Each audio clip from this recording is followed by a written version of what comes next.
kan interpretasyon. Yun ang Venus.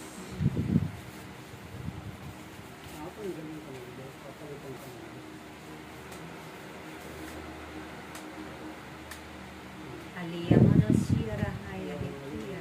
Sumainyo ang kapayapaan. Siyara haya na siyara haya. At magbahaginan kayo ng kapayapaan sa bawat isa. Peace. Peace. Sukuriya mono siyara haya. Aliyamono ko. Ako ang hari ng kapayapaan. Aliyamono siyara haya. Ako si Jesus, Siyara ko mono. ang bugtong na anak ko. Mono siyara haya. Siyara haya. Ako'y naririto sa araw ng tipanan ninyo sa Kolo ko aking mono ko siyara kiya. Ako'y patuloy na nakatunghay sa inyo. Sikiya mono ko riyala haya. Batid ko kung ano ang lahat na inyong mga idinadala. Aliyamono sa Korea ka kiya ka siya. Tunay na makakamtan ninyo ang lahat ng inyong pinapanalangin. Kung kayo ay nananalig at nananampalataya sa Diyos. Kaya aking mga anak, naway pagsumikapan ninyong lahat, na kapag kayo ay tunay na naglilingkod sa Diyos, ang Diyos ay patuloy na magbibigay sa inyo lahat ng kasaganaan sa iyo. Maglingkod kayo ng tapat hanggang wakas ng mga buhay.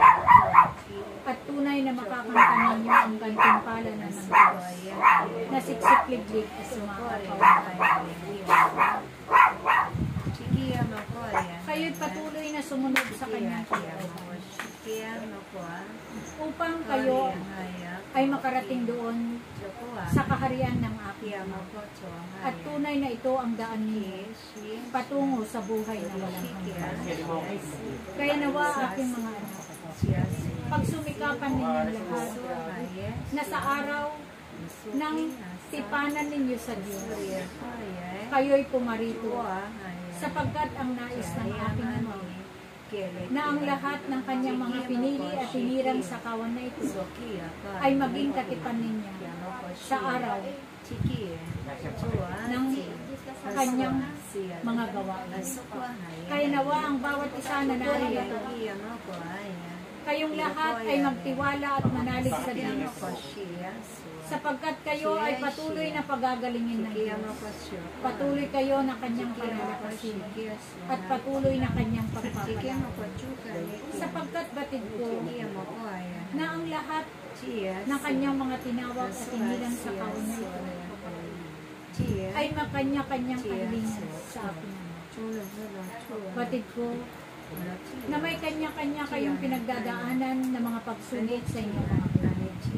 Ngunit ako ang Diyos na panaligan ninyo, sapagkat sa inyong pagharap sa inyong mga pagsubok, ito ay magaan lang na inyong tatanggapin sa inyong mga buhay, sapagkat kasama ninyo ang Diyos na inyong pinaglilingkuran. Kaya huwag kayong matakot na ipahayag ang salita ng Diyos, sapagkat sa pagpapahayag ninyo ng salita ng Diyos, hindi kayo ang magsasalita, kundi ang Espiritu ng Diyos ang magsasalita sa pamamagitan ninyo.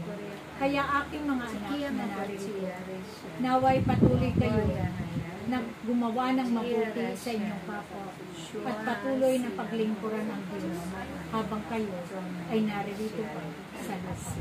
Salamat sa inyong lahat.